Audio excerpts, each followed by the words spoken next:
Hello friends, आप सभी का हमारे प्रोफाउंड मेंटर्स के ऑनलाइन प्लेटफॉर्म पे हार्दिक स्वागत और अभिनंदन है। दोस्तों, हमने पिछली क्लास में चर्चा की थी भारतीय दंड संहिता, दंड प्रक्रिया संहिता और भारतीय साक्ष्य अधिनियम, उसके साथ में तीनों जो नए कानून केंद्र सरकार ने बनाए हैं उनके कंपैरिजन के बारे में, उसमें जो महत्वपूर्ण प्रावधान है उनको कैसे पढ़ा जाता है, ये कानून किस शक्ल में हमारे समक्ष आया है, क्या हमें इससे डरना चाहिए, क्या ये पूरे के पूरे बदल गए हैं या ये पुनर्गठित कानूनों के रूप में आए हैं। जो कुछ भी बातें हैं वो हमने पिछली क्लास में एट लेंथ इन डिटेल आपके साथ में चर्चा मैंने की थी। फिर हमने पढ़ना शुरू किया था भारतीय नागरिक सुरक्षा संहिता का सेक्शन वाइज अध्ययन चालू किया था। तो पिछली क्लास में हमने डेफिनेशन क्लॉज के एक दो पदों के बारे में ही चर्चा की थी।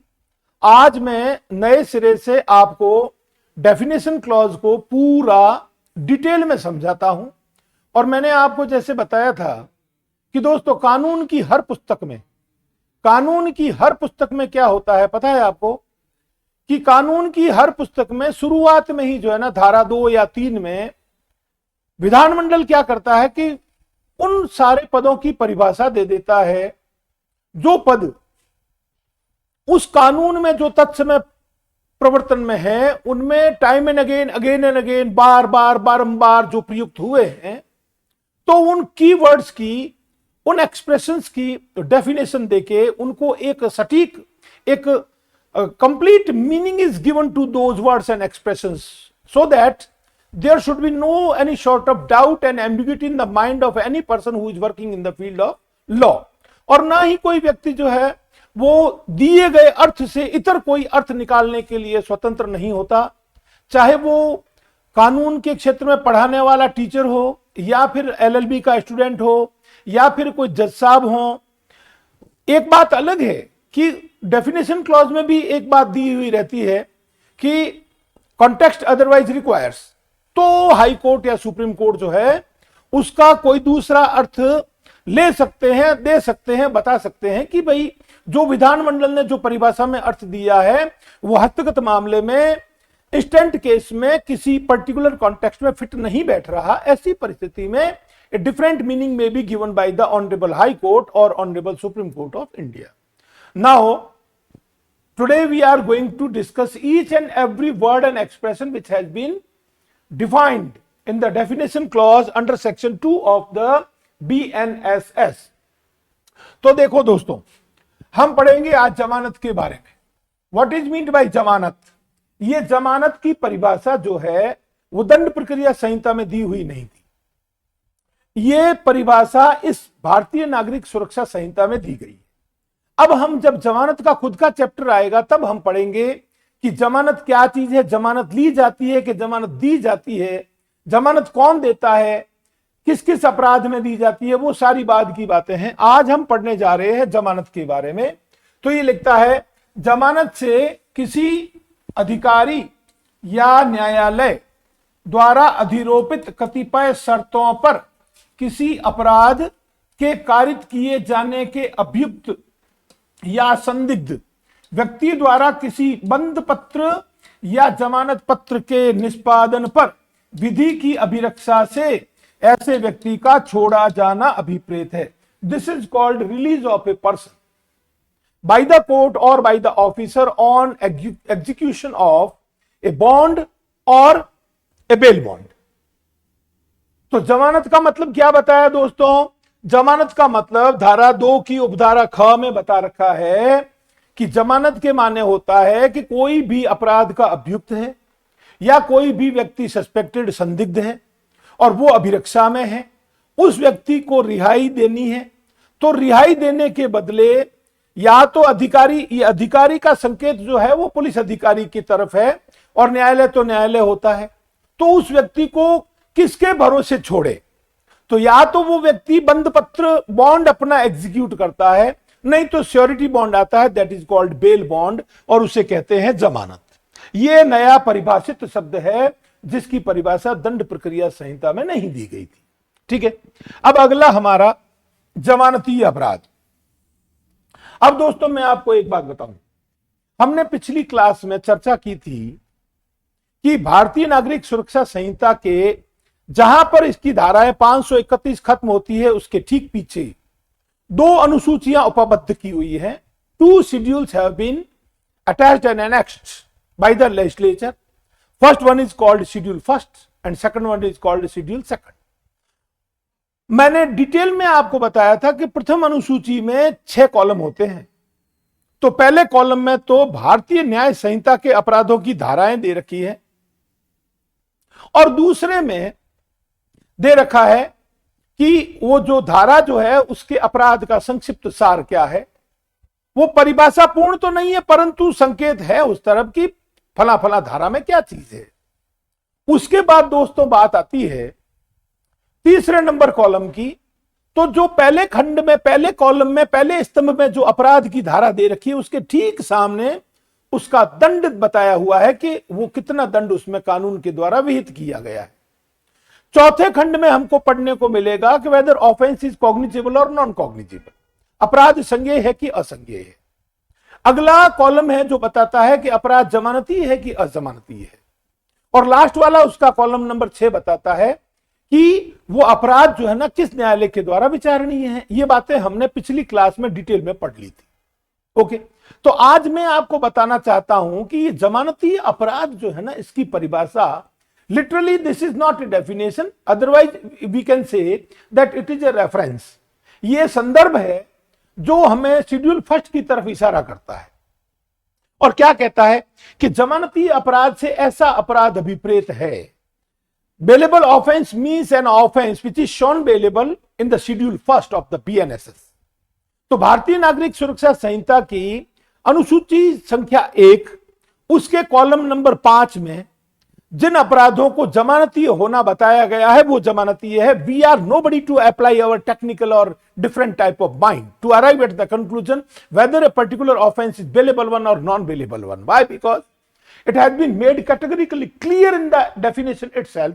और ये क्या कहता है कि ऐसा अपराध अभिप्रेत है जो प्रथम अनुसूची में जमानतीय के रूप में दिखाया गया है। बस यही एक मापदंड है, आपको और हमें उलझने की जरूरत नहीं। और हम कैसे इस चीज को रख सकते हैं, कैसे इसको याद कर सकते हैं दोस्तों कि कौन सा अपराध जमानती है और कौन सा अजमानती है। कोर्ट भी ऐसे ही देखता है, वकील साहब भी ऐसे ही देखते हैं, जज साहब भी ऐसे ही देखते हैं, और हमको भी ऐसे ही देखना है। फट से भारतीय नागरिक सुरक्षा संहिता की किताब उठाई और शेड्यूल फर्स्ट निकाला, और भारतीय दंड संहिता का कौन सा अपराध है उसके ठीक सामने लाइन मिला करके देख लो वेदर इट इज बेलेबल और नॉन बेलेबल। तो ये कहता है कि वो अपराध जिसे भारतीय नागरिक सुरक्षा संहिता की प्रथम अनुसूची में जमानती होना दिखाया गया है, अर्थात दर्शाया गया है, वो अपराध जमानती है। फिर इसमें दूसरी बात और दे रखी है। दूसरी बात ये दी है दोस्तों, जो ये कहता है कि या फिर उस अपराध को तत्समय किसी प्रवृत्त विधि के तहत जमानतीय बना दिया गया। तो इसमें सबसे अच्छा उदाहरण कौन सा है? NI act. एनआई एक्ट का 138 का जो ऑफेंस है, तो आप एनआई एक्ट के जो धाराएं देखोगे, जो चैप्टर केवल और केवल इन क्रिमिनल मामलों को डील करता है, उसमें आप जाके देखोगे तो आपको समझ में आ जाएगा कि उस अपराध को नेगोशिएबल इंस्ट्रूमेंट एक्ट के तहत जमानतीय बना दिया गया है। तो ओवरऑल थिंग इज दिस, अगर हमें परीक्षा में प्रश्न ये आता है कि डिफाइन बेलेबल ऑफेंस, तो हमें कोई तरह का टेक्निकल माइंड अप्लाई नहीं करना, हमें तो सिंपली 2 लाइनें लिखनी है कि जमानती अपराध के माने वो अपराध जिसे प्रथम अनुसूची के तहत जमानती होना दर्शाया गया है, या वो अपराध जिसे तत्समय प्रवृत्त विधि के तहत जमानती बना दिया गया है। दैट्स इट, बस इतनी ही ये परिभाषा है। देयरफॉर अब हमको बर्डन लेने की जरूरत नहीं है। और जो अपराध जमानती नहीं है, तो जमानती अपराध से भिन्न जो अपराध होता है वो कौन सा होता है? अजमानती है। तो it has been made clear, ठीक है। अब अजमानती अपराध से कोई अन्य अपराध विपरीत है, अर्थात जो अपराध जो बेलेबल नहीं है, अर्थात जिन जिन अपराधों को प्रथम अनुसूची में जमानती होना नहीं दर्शाया, तो हमें समझ में आता है कि rest of all offences are non bailable one, वो अजमानती अपराध है। बस इतनी सी बात है। ठीक है, तो दोस्तों हम आगे पढ़ेंगे।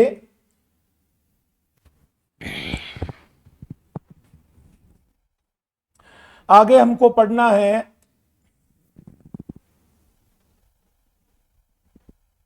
जमानत पत्र। ठीक है, अब जमानत पत्र का मतलब क्या होता है? तो जमानत पत्र में जिसको बेल बॉन्ड, तो पहले तो हमने जमानत पढ़ ली खुद, फिर दूसरी हमने पढ़ ली कि जमानती अपराध क्या होता है, फिर तीसरा हमें पढ़ना है जमानत पत्र, चौथा हमें पढ़ना है बंद पत्र। ठीक है, तो जमानत पत्र और बंद पत्र के बारे में, जमानत पत्र से प्रतिभूति के साथ छोड़े जाने के लिए कोई वचनबंध अभिप्रेत है। अर्थात क्या मतलब हुआ कि bail bond means N undertaking for release with surety. एक व्यक्ति जो पुलिस के द्वारा गिरफ्तार कर लिया गया है, अब वो पुलिस अभिरक्षा में है या न्यायिक अभिरक्षा में है, उसकी तरफ से जमानत के लिए अर्जी लगती है कोर्ट में, तो कोर्ट सुनवाई के बाद में कोर्ट जमानत लेने को और रिहाई देने को तैयार है, पर भरोसा किस पर करे? तो एक व्यक्ति अभियुक्त की ओर से आगे आता है और कोर्ट को वचन देता है कि साहब मैं इस बात की गारंटी देता हूं कि ये व्यक्ति दर तारीख पे सी कोर्ट के समक्ष हाजिर आएगा, और वो एक बॉन्ड जो है ना एग्जीक्यूट कर देता है, that is known as bail bond. उसे क्या कहते हैं हिंदी में दोस्तों? जमानत पत्र कहते हैं। वो जमानत पत्र कहलाता है। अब आती है बात कि व्हाट इज मीन्ड बाय बंद पत्र, दैट इज बॉन्ड। बॉन्ड किसे कहते हैं? बॉन्ड से प्रतिभूति के बिना छोड़े जाने के लिए कोई वैयक्तिक बंद पत्र या वचनबंध है। अब ये देखो, एक शब्द आएगा PB, that is called personal bond, एक आएगा SB, that is called surety bond. ये दोनों ही के बारे में बात आ गई है कि बेल बॉन्ड और बॉन्ड। बॉन्ड में क्या होता है कि एक व्यक्ति स्वयं ही अपने को आबद्ध करने वाला एक बंद पत्र निष्पादित कर देता है, तो कोर्ट उसे छोड़ देता है। तो ये चारों शब्द हमारे क्लियर हो गए हैं कि what is meant bye bailable offence, what is meant bye bail bond, what is meant bye bond. ठीक है, और बेल किसे कहते हैं, तो जमानत खुद क्या चीज है, जमानत पत्र किसे कहते हैं, और बंद पत्र किसे कहते हैं, और जमानती अपराध किसे कहते हैं। यह परिभाषा का खंड हमारे चल रहा है और इसको हमें इस तरह पढ़ करके दोस्तों समझना है। उसके बाद में अगला एस्पेक्ट है हमारा आरोप। अब आपको यह पता होना चाहिए कि कोई भी व्यक्ति जब किसी भी अपराध का संदिग्ध व्यक्ति होता है, एलेज्ड ऑफेंडर होता है, अक्यूज्ड होता है, तो उसके खिलाफ आरोप होता है कि तुमने फला फला किया, तुमने ये अपराध किया, दैट इज कॉल्ड आरोप। अब ये आरोप शब्द जो है ना, again I would like to make it clear to you people that this is not definition of the charge. ये क्या कहता है, ये आरोप शब्द में क्या कहा, इतनी सी बात कही है, इससे हमें ये आरोप का कॉन्सेप्ट समझ नहीं आता। आरोप की सारी बातें डिटेल में एट लेंथ हम पढ़ेंगे। कब पढ़ेंगे? जब हमारे पास में विचारण प्रारंभ होने से पहले की स्टेज आएगी। आरोप का एक चैप्टर खुद है, उसमें हम सारी बातें पढ़ेंगे तो हमें समझ में आ जाएगा। परंतु इसमें क्या कहा, इसमें तो यह लिखा है कि जब एक आरोप में एक से अधिक शीर्ष होते हैं तो कोई भी एक शीर्ष आरोप होता है। When a charge contains more heads than one, then any of the head is called charge. Okay, इससे भी मामला क्लियर नहीं हुआ। नए नवाड स्टूडेंट्स को तो बिल्कुल समझ में नहीं आएगा, बडिंग लॉयर्स होंगे उनको भी समझ नहीं आएगा कि ये क्या मतलब हुआ कि जब एक आरोप में एक से अधिक शीर्ष होते हैं तो कोई भी एक शीर्ष आरोप होता है। इसको मैं आपको संक्षिप्त में अभी बता देता हूं, and rest of things will be discussed by us at length in detail when we will be discussing the chapter of the charge itself. Okay, अब जैसे सुनो, एक आदमी क्या करता है कि एक ही समव्यवहार, that is called one transaction, during the course of which वो एक से अधिक अपराध कर डालता है। जैसे आप सुनो कि एक व्यक्ति रात को किसी के घर में दीवार फांद के कूद गया, दीवार फांद के आधी रात को कूदा और उसके बाद में वहां पर चोरी की। एक लड़की मिल गई तो उसके साथ छेड़खानी कर ली। अब ये देखो, उसने एट ए टाइम 3 अपराध कर लिए। तो क्या किया कि आधी रात को किसी के घर में दीवार फांद के कूदा तो हाउस ब्रेकिंग का ऑफेंस किया उसने, घर में से चोरी भी उसने की, और लड़की के साथ छेड़छाड़ की तो हो सकता है कि वो अपराध जो है ना किसी स्त्री की लज्जा भंग करने के अपराध का गठन करता हो।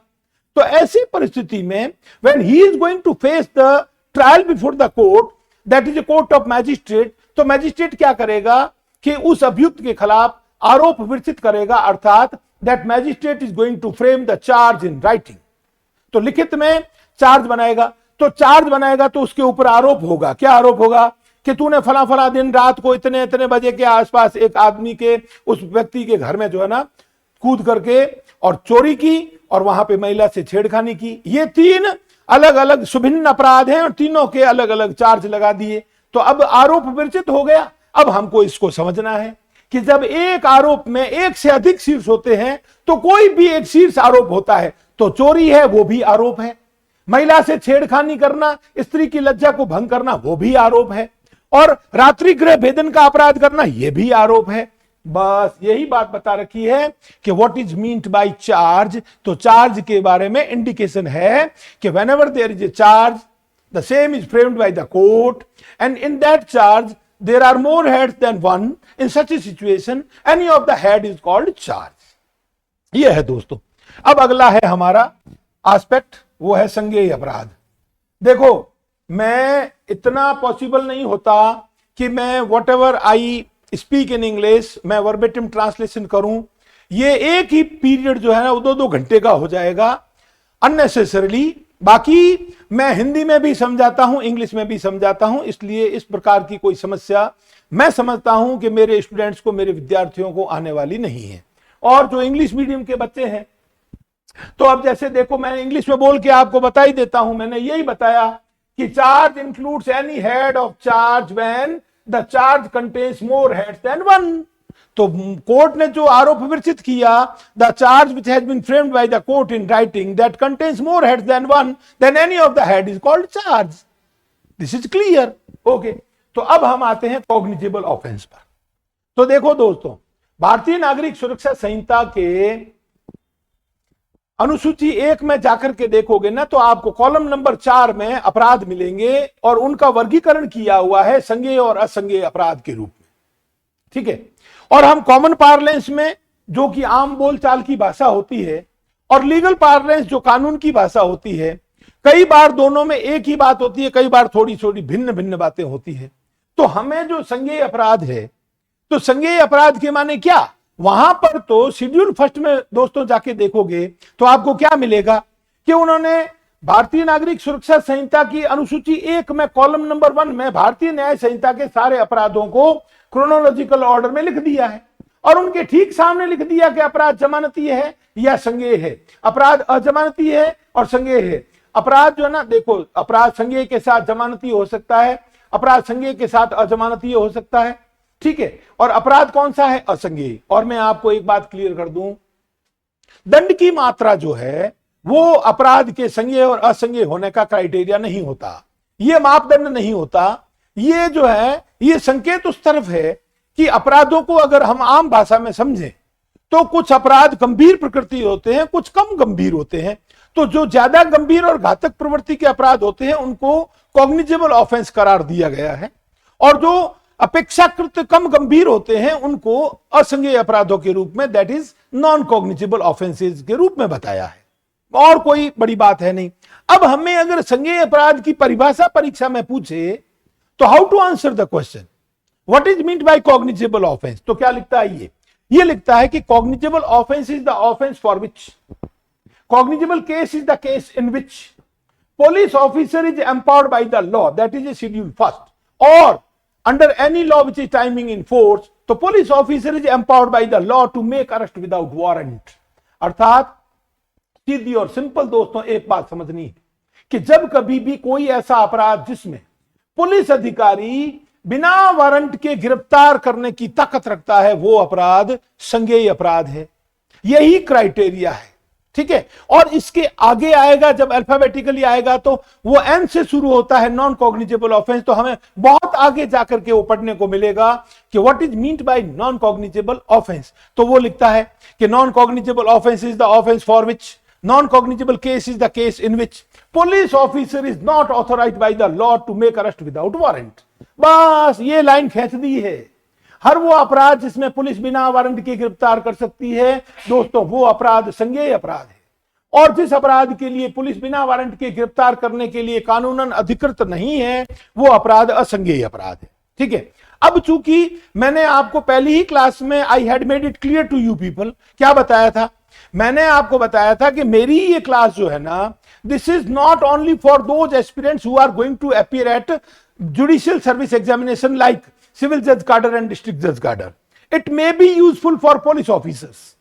It may be useful for magistrates or for LLB students. किसी भी व्यक्ति के लिए तो मेरा पढ़ाने का जो तरीका रहेगा वो इतना सरल रहेगा और इतना आसान रहेगा कि कोई भी व्यक्ति कानून के क्षेत्र में काम करने वाला है ना दोस्तों, थानवी सर की क्लास को अटेंड करने के बाद में उसके दिमाग में कोई तरह का शक शुबह रह ही नहीं सकता. तो इसलिए अब हम जो है ना, देखो हमने जो भारतीय नागरिक सुरक्षा संहिता के डेफिनेशन क्लॉज में जो शुद्ध हिंदी में शब्द लिख रखा है संज्ञेय अपराध, उसको तो हमने पढ़ लिया. देखो मैं आपके समक्ष खड़ा हूं, आपके सामने आप ही को संबोधित करके बोल रहा हूं और पूरा का पूरा पाठ वही लिखा है जो मैंने बोला है अभी. क्या लिखता है मालूम है?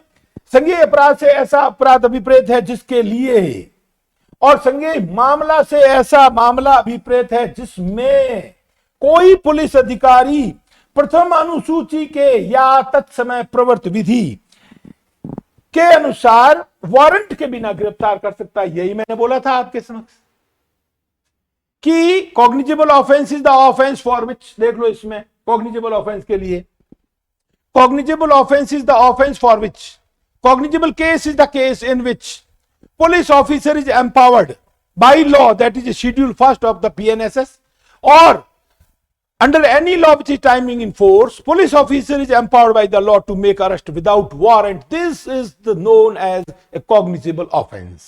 ये संज्ञेय अपराध है. अब मैं इसको देखो, अब मैं आपको शुद्ध हिंदी के दो शब्द बताता हूं, आपको सिंप्लीफाई करके बताता हूं कि संज्ञेय अपराध को हम आम भाषा में कैसे समझे.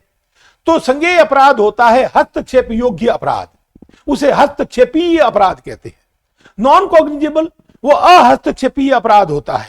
ठीक है, अब उसको मैं आपको पुलिस की लैंग्वेज में बताऊं तो उर्दू में इसको कहते हैं जुर्म काबिल दस्तंदाजी, फिर दूसरे को कहते हैं जुर्म नाकाबिल दस्तंदाजी. ठीक है, तो जुर्म काबिल दस्तंदाजी का मतलब क्या होता है? जुर्म काबिल दस्तंदाजी का मतलब होता है कि पुलिस अधिकारी बिना किसी मजिस्ट्रेट के आदेश और निर्देश के एक अपराध के संबंध में अपनी स्वयं की ताकत से हस्तक्षेप करने की क्षमता रखता है. दैट इज कॉल्ड जुर्म काबिल दस्तंदाजी. और दूसरा है जुर्म नाकाबिल दस्तंदाजी अर्थात असंज्ञेय अपराध. असंज्ञेय अपराध में मजिस्ट्रेट के आदेश और निर्देश के बिना nothing can be done by the police officer. Therefore ये पुलिस की उर्दू वाली लैंग्वेज में ये बात है. तो अपराध हस्तक्षेप के योग्य है, इसलिए हस्तक्षेपीय अपराध कहते हैं उसको, और हिंदी में अहस्तक्षेपीय कहते हैं. उर्दू में उसे जुर्म काबिल दस्तंदाजी कहते हैं, जुर्म नाकाबिल दस्तंदाजी कहते हैं. इंग्लिश में जाओगे तो कॉग्निजेबल और नॉन कॉग्निजेबल है. हिंदी में जाके देखोगे BNSS की भाषा में तो आपको मिलेगा संज्ञेय और असंज्ञेय अपराध. और ये संज्ञेय मैंने आपको जैसे दोस्तों बताया ना, क्या बताया कि हमको जो है ना इस वर्गीकरण में जाना हो, इस क्लासिफिकेशन में जाना हो, हमें यह पता लगाना है कि whether a particular offence is cognizable or not, whether offense is non cognizable or not. तो हम कैसे पता लगाएंगे? हमको मदद करने वाली एक ही चीज है, वो है भारतीय नागरिक सुरक्षा संहिता की अनुसूची नंबर 1 और उसके कॉलम नंबर 4 और 5 में ये वर्णित है. 4 में बताया है कि अपराध संज्ञेय है कि असंज्ञेय है. 5 में ये बता रखा है कि अपराध जो है ना वो जमानती है कि अजमानती है. तो ये सारे डाउट जो है ना यहीं पर इसी स्थान पर अभी के अभी क्लियर हो जाने चाहिए. आपको किसी को भी जाके पूछने की जरूरत नहीं होती दोस्तों. मैं आपको कानून पढ़ना सिखा दूंगा. मैं बेयर एक्ट का हमेशा साथ चाहता हूं आपके लिए, और आप आजाद और स्वतंत्र नहीं है कि आप अपनी मन मर्जी से कुछ भी लिख के आए. नहीं, मैं I am going to make some comments with the help of the judgment of the supreme Court and honourable high courts, but at the same time हम किसी भी चीज को कमेंट करने के बाद, टिप्पणियां करने के बाद उसको समझ लें. समझने के बाद में it is our duty to come back to the original text of a particular expression, है ना. हमें उसी की तरफ आना पड़ेगा. हम संज्ञेय अपराध को इतने शब्दों के साथ समझ लिए. हमने संज्ञेय समझ लिया, असंज्ञेय समझ लिया, हमने हस्तक्षेपीय समझ लिया, अहस्तक्षेपीय समझ लिया. हमने जुर्म काबिल दस्तंदाजी और नाकाबिल दस्तंदाजी पढ़ लिया, पर परीक्षा में दोस्तों हमें जब सवाल आएगा कि संज्ञेय अपराध की परिभाषा दीजिए, संज्ञेय अपराध किसे कहते हैं, तो हमें क्या लिखना है, यही लिखना है कि संज्ञेय अपराध के माने वो अपराध जिसके लिए, संज्ञेय मामले के माने वो मामला जिसमें पुलिस अधिकारी प्रथम अनुसूची के अनुसार या तत्समय प्रवृत्त किसी विधि के अनुसार बिना वारंट के गिरफ्तार कर सकता है। This is only the criteria. और मैंने आपको बता दिया कि क्वांटम ऑफ पनिशमेंट, दंड की मात्रा कभी भी अपराध को संज्ञेय और असंज्ञेय नहीं बनाती। अगर उसको दंड की मात्रा से संज्ञेय बनाना हो तो देखो, एक पति अपने जीवन काल में अपनी पत्नी के जीवन काल में दूसरा विवाह कर लेता है, या एक पत्नी अपने पति के होते हुए दूसरा विवाह कर लेती है, तो ये बाइगेमी का ऑफेंस हुआ। और बाइगेमी के ऑफेंस में दोस्तों 7 वर्ष की सजा है, परंतु अपराध को देख लेना आप, बीएनएसएस में जाके देख लेना, उसके ठीक सामने लिखा हुआ है असंज्ञेय अपराध। असंज्ञेय अपराध का मतलब क्या हो गया? असंज्ञेय अपराध तो ये विवाह के मामले होते हैं, ये निजी मामले होते हैं, ये पारिवारिक मामले होते हैं, ये प्राइवेट मामले होते हैं, इसलिए पुलिस की पहुंच से दूर रखे गए। और पुलिस की पहुंच से दूर रखने के कारण यह है कि पुलिस अगर हस्तक्षेप करने को आ जाएगी तो पारिवारिक सारी बातें दुनिया के सामने सार्वजनिक हो जाएंगी। इसलिए विधानमंडल ने क्या किया है कि विवाह से संबंधित जितने भी अपराध हैं, those offences have been made non cognizable, so that police has got no authority to interfere unless और until direction is given by the magistrate. ये क्लियर है। तो ये हमारे क्लियर हो गया। अब मैं नहीं समझता कि आपको किसी भी तरह की इसमें इस पद को समझने में, मैं आपको डेफिनेशन क्लॉज का एक एक शब्द क्लैरिटी के साथ समझा दूंगा। और विधानमंडल का भी यही उद्देश्य और आशय रहता है कि पूरी की पूरी संहिता में, चाहे वो भारतीय न्याय संहिता हो, चाहे वो भारतीय नागरिक सुरक्षा संहिता हो, चाहे वो भारतीय साक्ष्य अधिनियम हो, इसकी शुरुआत में पदों की परिभाषा दे दो ताकि बच्चे उलझे नहीं। कानून के क्षेत्र में काम करने वाला कोई भी व्यक्ति कतई नहीं उलझ सकता। क्यों? क्योंकि सारे शब्द समझा दिए गए हैं, सबको एक निश्चित अर्थ प्रदान कर दिया गया है। अनलेस कॉन्ट्रेरी रिक्वायर्स, है ना, तो ये कहता है कि कॉन्टेक्स्ट जब तक जो है ना इसके विपरीत कोई मांग नहीं करता, तब तक यही अर्थ हमें समझना है जो अर्थ दे रखा है। तो दोस्तों ये तो हो गया हमारे संज्ञेय अपराध का मामला। Okay, now next aspect is परिवाद। ये परिवाद दोस्तों, in English it is called complaint. ठीक है, अब इसको बहुत ही गौर से सुनना समझना। अगर आपको मैं बता दूं कि आप किसी भी स्टेट के जुडिशियल सर्विस के एग्जाम में बैठना चाहते हो और आप पहले ही अटेम्प्ट में सारी चीजों को समझ करके और चांस बिगाड़े बिना अपना चयन अगर सुनिश्चित करना चाहते हो, तो मैं आपको एक बात रामबाण के जैसे बता देता हूं कि आप कानून की किसी भी पुस्तक का अध्ययन करो, तो ऐसी परिस्थिति में आप सारे के सारे परिभाषा खंडों को पढ़ लो और हर एक चीज को। और मैंने आपको क्या कहा दोस्तों कि जब आप किसी भी चीज को समझ जाओगे ना, समझने के बाद रटना नहीं पड़ता, वो स्वतः ही याद हो जाता है। ठीक है, अब ये परिवाद आया। परिवाद को इंग्लिश में कहते हैं कंप्लेंट। और कंप्लेंट का अब जो है ना, अब आम भाषा में आप जाओ, कंप्लेंट का अगर आपको आम आदमी के जैसे हिंदी रूपांतर करने को कहेंगे तो क्या अर्थ निकल के आता है? शिकायत। ओके, अब ये कानून की भाषा में इसको परिवाद लिखा है। और दोस्तों एक बात समझ लेना, जो भारतीय नागरिक सुरक्षा संहिता में अपराध के संबंध में जो परिवाद है, वो ही चीज सिविल प्रक्रिया संहिता के तहत वाद पत्र होता है। तो ये परिवाद और वो वाद पत्र है ना। और एक बात और क्लियर कर दूं परिवाद को समझाने से पहले कि whether proceeding is civil one और प्रोसीडिंग इज क्रिमिनल वन, ये कानून दोनों ही स्वयं क्रियाशील नहीं है, हमें इनको गति प्रदान करनी पड़ती है। We are bound to give momentum to the criminal law, we are bound to give momentum to the civil law. हमारे अगर किसी अधिकार का उल्लंघन अतिलंघन हुआ है तो हमें सिविल कोर्ट में जाना पड़ेगा, वाद पत्र पेश करना पड़ेगा अपने अधिकारों के प्रवर्तन के लिए और for recovery of your rights. Likewise this, अगर किसी व्यक्ति ने अपराध किया है तो अपराध किया है तो भाई आप और हम तो ऐसे तो कुछ नहीं कर सकते। अपराध के किए जाने की जानकारी आपको है, हमको है, तो ये कानून स्वयं क्रियाशील है नहीं। मैजिस्ट्रेट साहब को घर बैठे बैठे या पुलिस अधिकारी को थाने में बैठे बैठे कोई स्वप्न तो आता नहीं है, तो हमें ही उनको जाके बताना पड़ेगा कि भाई फला फला जगह पर अपराध हो गया है। तो ये हमें भारतीय नागरिक सुरक्षा संहिता के तहत हमें 2 मंच उपलब्ध करवाए गए हैं किसके लिए? For the sake of giving momentum to the criminal law, दंड विधि को हरकत में लाने के लिए, दंड विधि को गति प्रदान करने के लिए हमें भारतीय नागरिक सुरक्षा संहिता के तहत दो मंच उपलब्ध करवाए गए हैं। एक मंच है जुडिशियल मैजिस्ट्रेट फर्स्ट क्लास का, और दोस्तों दूसरा मंच होता है पुलिस अधिकारी का, जो थाने में विराजमान रहते हैं। अपराधों का वर्गीकरण हमने शेड्यूल फर्स्ट के हिसाब से पढ़ लिया कि offences have been categorized into two parts. One is known as cognizable offense, second one is non-cognizable offense. In such a situation, how to give momentum to the criminal law? दंड विधि को हरकत में कैसे लाया जाता है, कैसे दंड विधि को जो है ना गति प्रदान की जाती है, ताकि ये मशीनरी जो है ना एक्टिव हो जाती है और अपराधों के बारे में अन्वेषण, जांच, छानबीन सारी शुरू हो जाती है और कार्यवाही चल पड़ती है। और जब तक हम और आप मैजिस्ट्रेट के पास नहीं जाएंगे या हम और आप पुलिस थाने में नहीं जाएंगे तो आखिर कार्रवाई करेगा कौन? Therefore this is the term which is called complaint. अब ये कंप्लेंट को क्या लिखता है मालूम है? कंप्लेंट की परिभाषा लिखी है कि मैजिस्ट्रेट से कार्रवाई करने के उद्देश्य से किए गए लिखित अथवा मौखिक अभिकथन, किसी व्यक्ति ने अपराध किया है चाहे ज्ञात हो अथवा अज्ञात। यह है इसकी परिभाषा, है ना। अब इसको इंग्लिश में क्या लिखा है? इंग्लिश में यही लिखा है कि allegation is made to the magistrate with a view to his taking action, और allegation is made either orally और in writing, person whether known और unknown he has committed offence, है ना। तो दंड विधि को हरकत में लाने के लिए देखो, पहली बात तो भारतीय नागरिक सुरक्षा संहिता के मुताबिक मैं आपको बता देता हूं कि मैजिस्ट्रेट साहब के समक्ष परिवाद पेश करने के लिए कोई एक पर्टिकुलर फॉर्मेट नहीं है।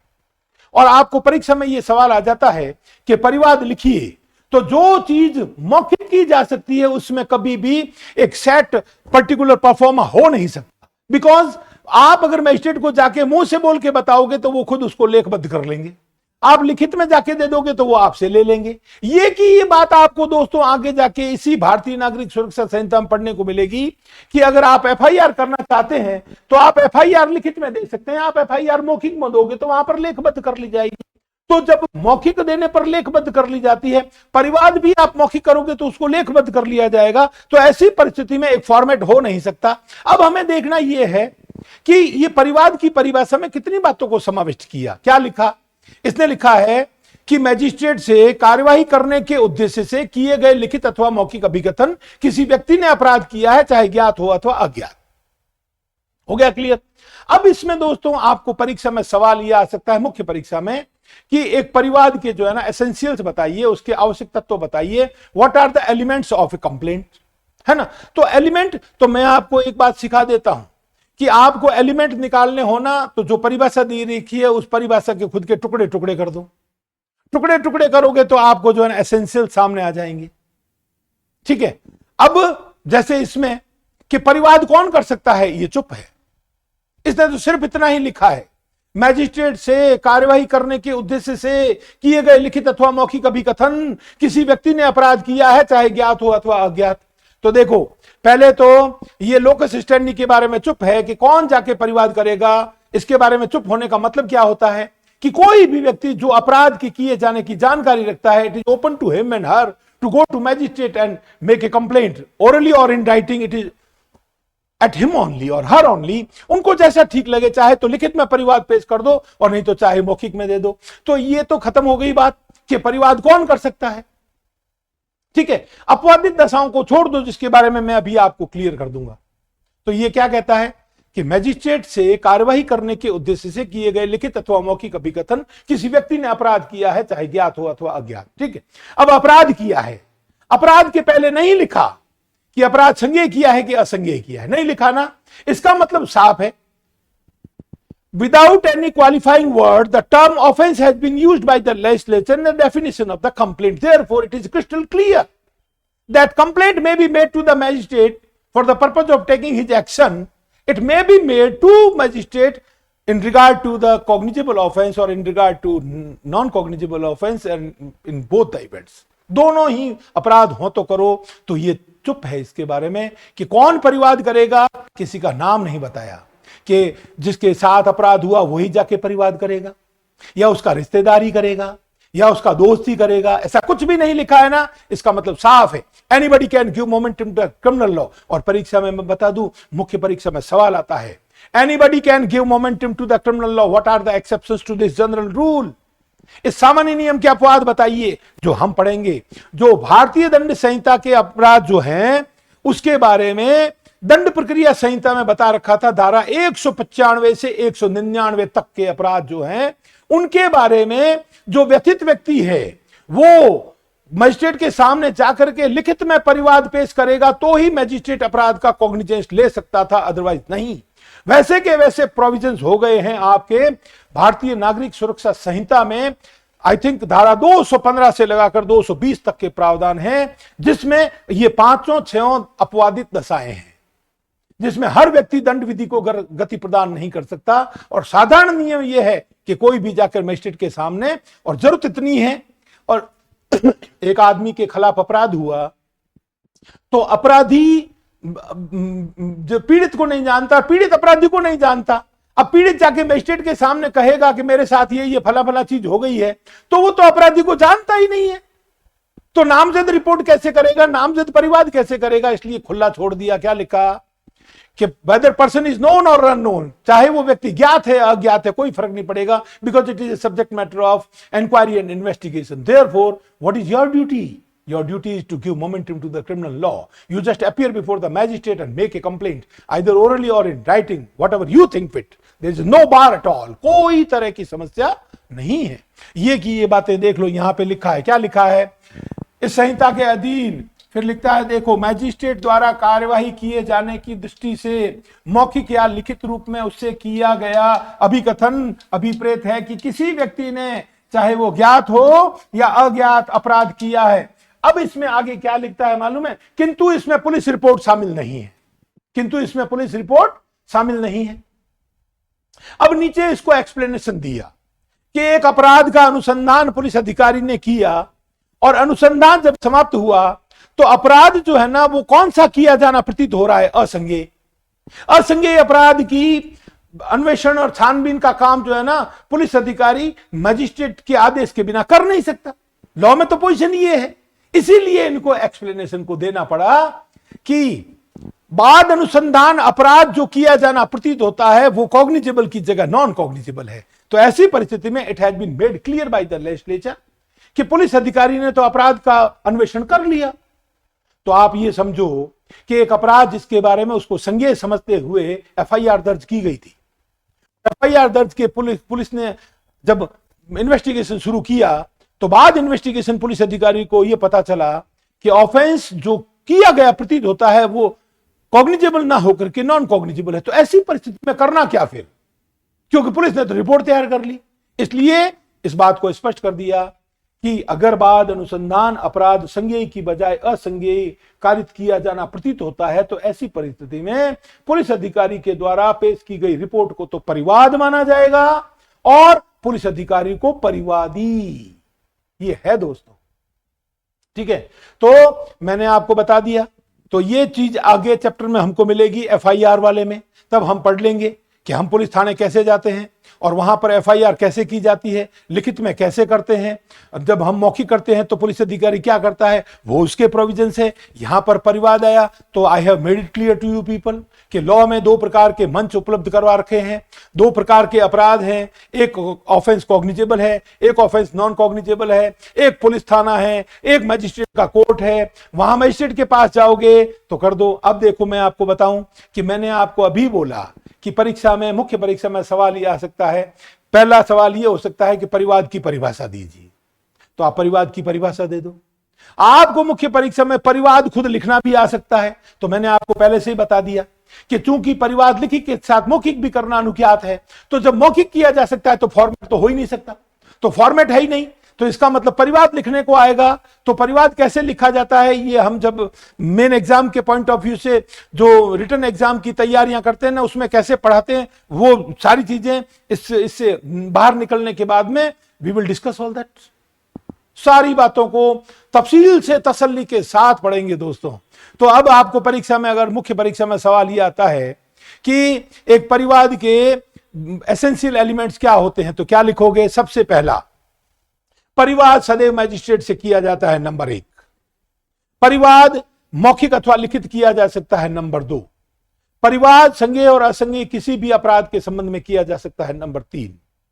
और चौथा स्पष्टीकरण पढ़ोगे तो आपको समझ में आ जाता है कि पुलिस परिवाद नहीं कर सकती, पुलिस परिवाद नहीं कर सकती, परंतु स्पष्टीकरण तो यह कहता है बाद अनुसंधान, अगर अनुसंधान अधिकारी को यह प्रतीत होता है कि ऑफेंस जो है ना नॉन कॉग्निजेबल किया गया प्रतीत होता है, in such a situation the report which is going to be submitted by the investigating officer before the magistrate, that report will be taken to be a complaint and such police investigating officer will be treated like a complainant. This is the explanation which has been attached and appended here with in the definition of the term that is a complaint. That is complaint. ये है दोस्तों बात, ठीक है। तो अब ये हमारे परिवाद में हो गया, और हर व्यक्ति, अब इसमें परिवाद कौन कर सकता है? कोई भी व्यक्ति कर सकता है जो अपराध के किए जाने के तथ्यों से परिचित है, वाकिफ है, ठीक है। और मैंने आपको वो अपवादित दशाएं बता दी जो दंड प्रक्रिया संहिता की धारा 195 से 199 थी, जिसमें मानहानि के मामले थे और जिसमें जो है ना वैवाहिक अपराधों के मामले थे। तो वैवाहिक, मेरे को एक बात बताओ कि अ नाम का एक लड़का शादीशुदा है और वो दूसरी शादी करके आ गया, तो इसमें कोई भी तीसरा आदमी जाकर के मजिस्ट्रेट के सामने कंप्लेंट नहीं कर सकता। करेगा वही जो व्यथित है, जो पीड़ित है वही करेगा। अदरवाइज दूसरे अपराधों में कोई जाओ और मजिस्ट्रेट के सामने शिकायत कर दो, कोई दिक्कत नहीं है। तो जो धाराएं 195, 96, 97, 98, 99 थी और 195 क भी थी, अब वो सारी बदल करके भारतीय नागरिक सुरक्षा संहिता में दोस्तों क्या हो गई है, 215, 216, 217, 218, 219, 20 ये। और मैं अगर इसमें कोई मैथमेटिकल ये भूल वगैरह हो जाए तो बीइंग ए ह्यूमन आप दोस्तों मेरे को माफ कर देना। टेक्स्ट में कहीं गड़बड़ नहीं होगी, मैथमेटिकल कोई मिस्टेक होगी तो मेरा कानून का पहलू तो थोड़ा मजबूत हो सकता है, गणित मेरी कमजोर हो सकती है, तो मे काइंडली पार्डन मी, मुझे माफ कर देना दोस्तों, ठीक है। अब हम इस स्पष्टीकरण को हमने पढ़ लिया, तो स्पष्टीकरण ने क्या बताया हमको? स्पष्टीकरण ने यह बताया कि ऐसे किसी मामले में जो अन्वेषण के पश्चात किसी असंज्ञेय अपराध का किया जाना प्रकट करता है, पुलिस अधिकारी द्वारा की गई रिपोर्ट परिवाद समझी जाएगी और वह पुलिस अधिकारी परिवादी। After investigation, offense which appears to have been committed by the offender that is non-cognizable instead of cognizable. In such a situation, the report which is going to be submitted by the police officer before the magistrate will be taken to be a complaint and such investigating officer will be treated like a complainant. ये इतना है, और ये मैंने आपको essentials बता दिए, इसकी विशेषताएं बता दी कि अब परिवाद कौन कर सकता है, परिवाद किसे किया जा सकता है, परिवाद करने का ढंग क्या होता है, और परिवाद कौन कौन से अपराधों के बारे में किया जाता है, ठीक है। अब हमारा अगला एस्पेक्ट है दोस्तों, मैं समझता हूं कि आपको जो ये एक बार ये डेफिनेशन वाला क्लॉज अच्छे से क्लैरिटी के साथ समझ में आ गया ना दोस्तों, उसके बाद में कोई तरह की भ्रम और भ्रांति की जगह नहीं है। और डेफिनेशन क्लॉज हर कानून का इतना महत्वपूर्ण एस्पेक्ट होता है कि उसमें परीक्षा लेने वाले जो चाहे किसी भी स्टेट का पब्लिक सर्विस कमीशन हो या उस स्टेट का हाई कोर्ट हो, वो फ्रीक्वेंटली सवाल पूछते हैं इन रिगार्ड टू डेफिनेशंस।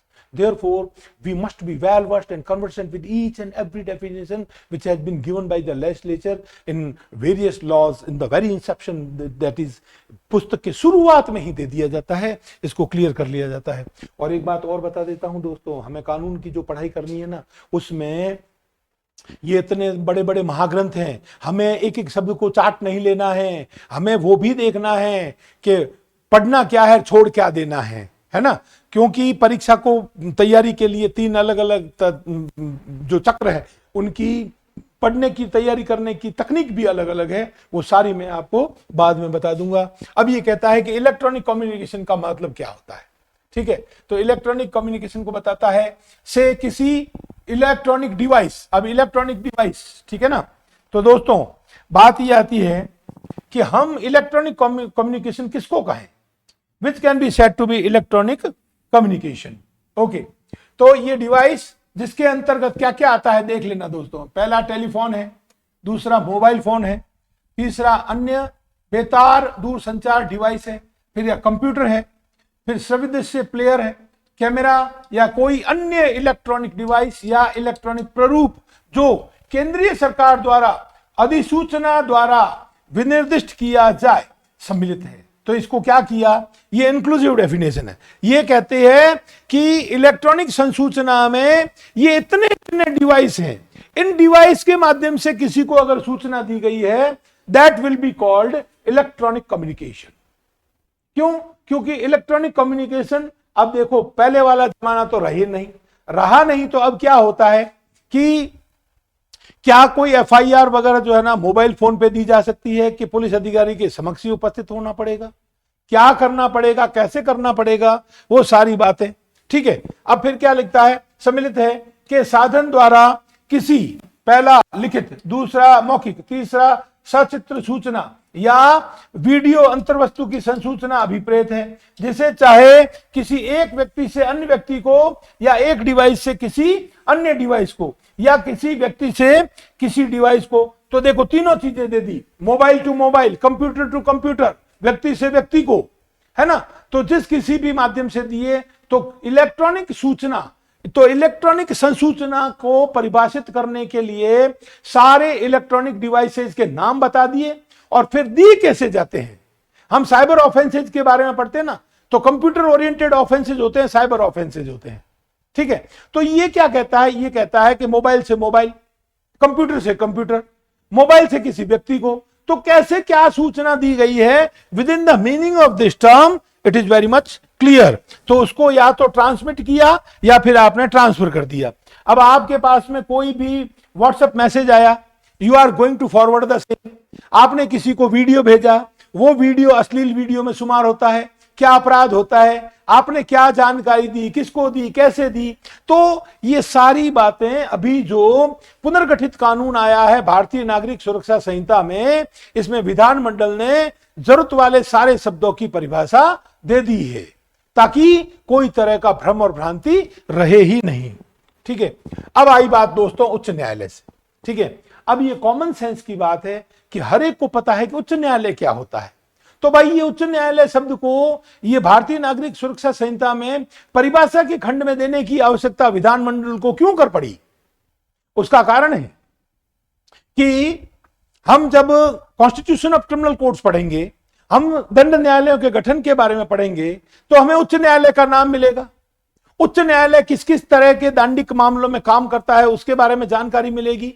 तो यहां पर विधानमंडल ने उच्च न्यायालय शब्द को जो है ना इंक्लूसिव डेफिनेशन बता करके इसको स्पष्ट करने की कोशिश की है।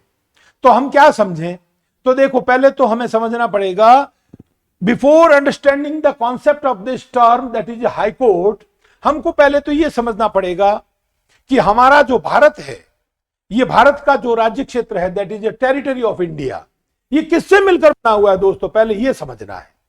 तो हमारा भारत जो है उसका राज्य क्षेत्र जिससे मिलकर बना हुआ है वो है सारे स्टेट्स और यूनियन टेरिटरीज, है ना। तो जितने भी राज्य हैं और जितने भी संघ राज्य क्षेत्र हैं, उनसे मिलकर जिस चीज का गठन हुआ है वो है भारत। ठीक है, अब भारत में 28-29 जितने भी स्टेट्स हैं, उन सारे स्टेट्स के बारे में अगर हाईकोर्ट है तो इसमें 3 प्रकार की बातों की व्यवस्था की है। और वो तीनों बातें क्या क्या हैं दोस्तों, जो मैं आपको स्पष्ट करता हूं।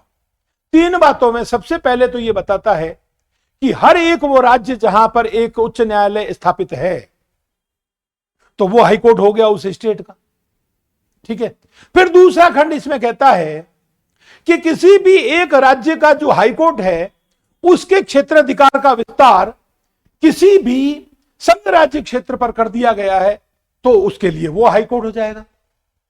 ठीक है, तीसरा कहता है कि ऐसा संघ राज्य क्षेत्र, ऐसी यूनियन टेरिटरी जिसके लिए ना तो उच्च न्यायालय का गठन किया हुआ है, ना ही किसी उच्च न्यायालय के क्षेत्राधिकार का विस्तार वहां तक किया हुआ है, तो सवाल यह आता है कि वो संघ राज्य क्षेत्र, तो neither there is establishment of high court nor the jurisdiction of a particular state's high court has been extended to the union territory. In such a situation, for those union territories, which court will be deemed to be a high court? कौन सा माना जाएगा?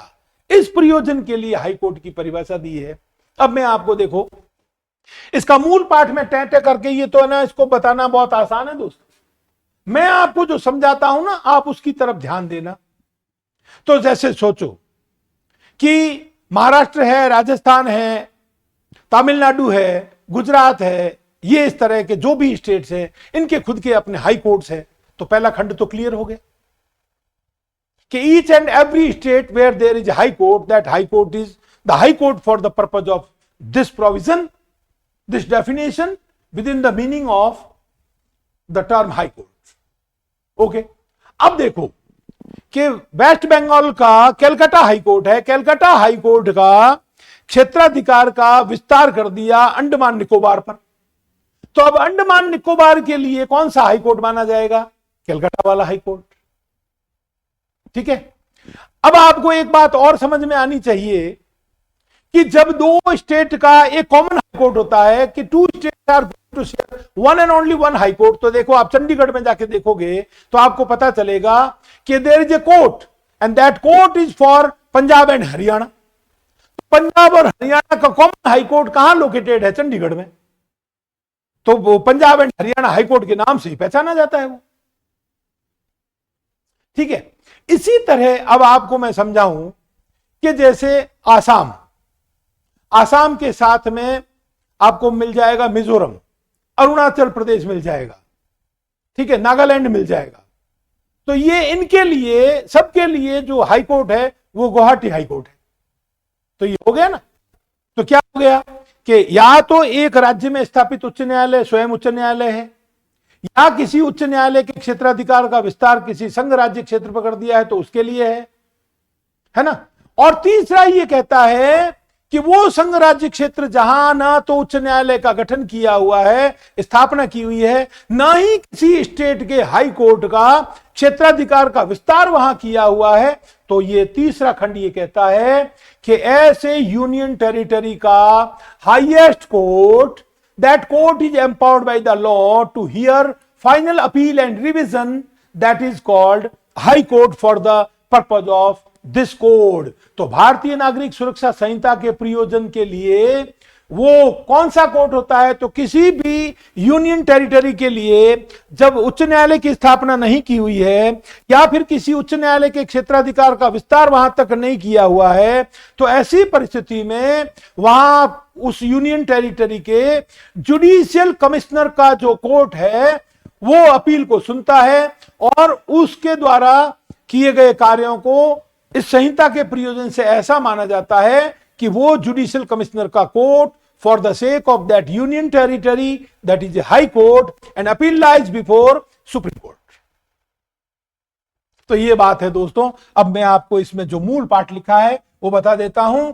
ये कहता है कि उच्च न्यायालय के मतलब क्या होता है? उच्च न्यायालय से अभिप्रेत है किसी राज्य के संबंध में उस राज्य का उच्च न्यायालय। ये तो तीसरी क्लास के बच्चे को भी अपने आप स्वतः समझ में आता है।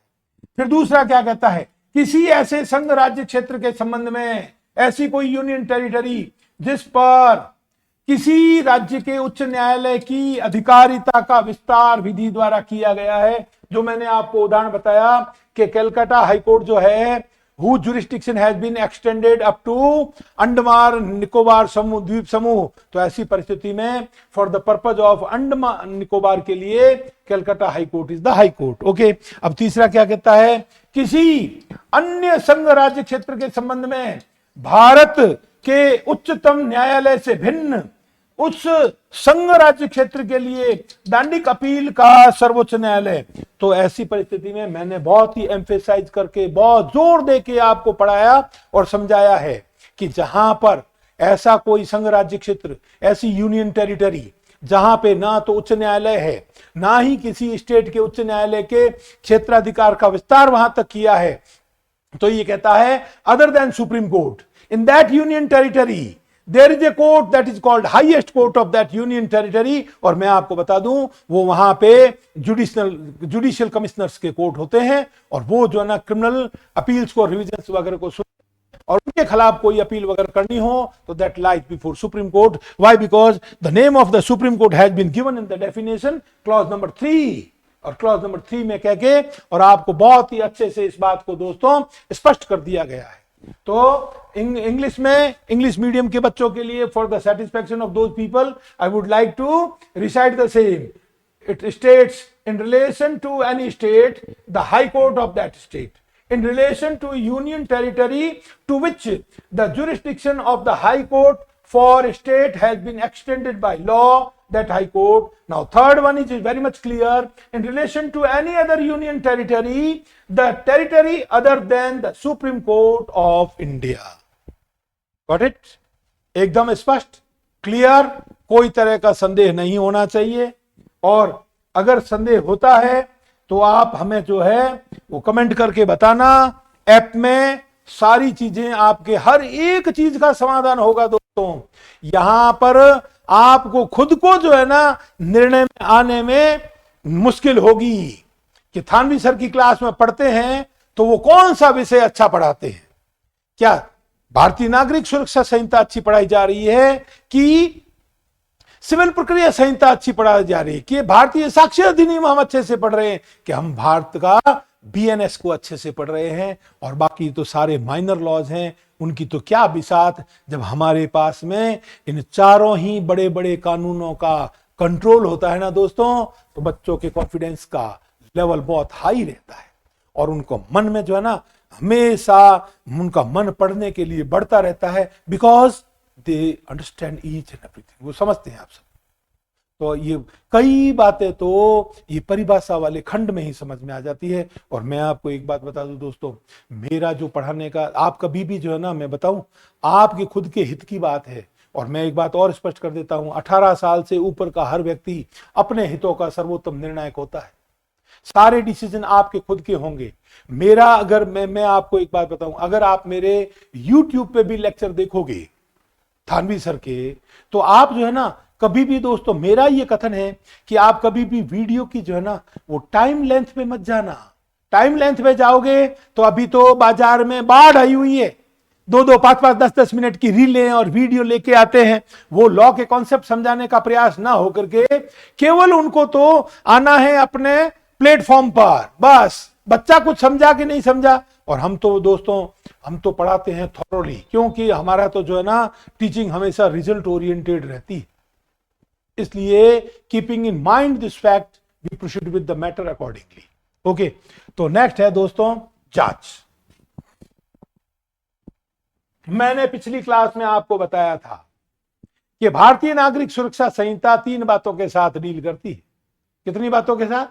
3 things are dealt with by the Bharatiya Nagarik Suraksha Sanhita, और वो तीनों ही एक क्रिमिनल प्रोसीडिंग के डिफरेंट स्टेजेस हैं। Stage number 1 is always called investigation in relation to offense. Stage number 2 is always inquiry. And stage number 3 is a trial. Okay? तो अब हमें समझना है जांच के बारे में। तो ये जांच की परिभाषा क्या देता है दोस्तों? ये जांच की परिभाषा में कहता है कि जांच माने प्रत्येक जांच जो विचारण से भिन्न है। इसका मतलब साफ हो गया कि trial and inquiry are not one and the same.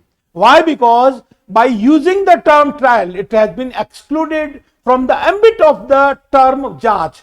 जांच की परिधि से बाहर निकाल दिया है इसको।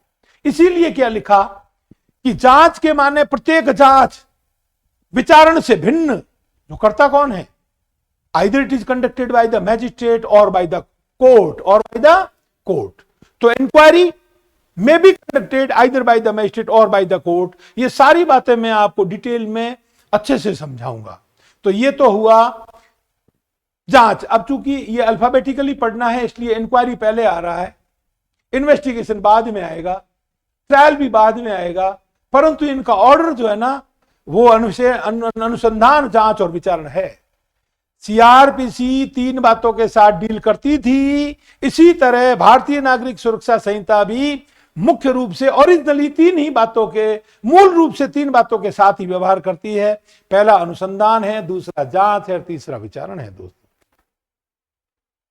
और this order can not be. और एक बात ध्यान रखना कि अन्वेषण होने के बाद जांच प्रारंभ होती है। जांच हर मामले में हो जरूरी नहीं है, पर जांच समाप्त होने के बाद में विचारण होता है। ये आगे पीछे हो नहीं सकते। Therefore, the term which has been made clear in the terms of definition, क्या लिखता है मालूम है?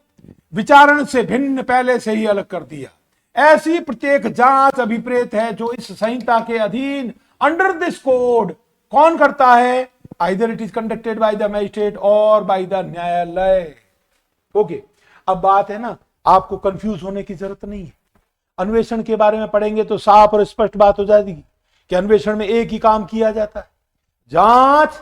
जब हम अंतर पढ़ेंगे ना, अंतर पढ़ेंगे तो देखो, लॉ में अभी तो ये इंसेप्शन है, ये तो शुरुआत है दोस्तों, ये तो ट्रेलर है, फिल्म तो अभी बाकी है। तो इसको आप जब अनुसंधान को और जांच को और विचारण को समझ लोगे तो सारी कठिनाइयों का तो क्या हो जाएगा, क्लियर हो जाएगा। ठीक है, तो आज ये अपना हो गया है काफी लंबा चौड़ा लेक्चर। बाकी की दोस्तों बातें हम अगली क्लास में करेंगे, इसी ताजगी, इसी स्फूर्ति और इसी भावना के साथ कि हमको पढ़ करके समझना है, हमें रटना कुछ भी नहीं है। Thank you very much.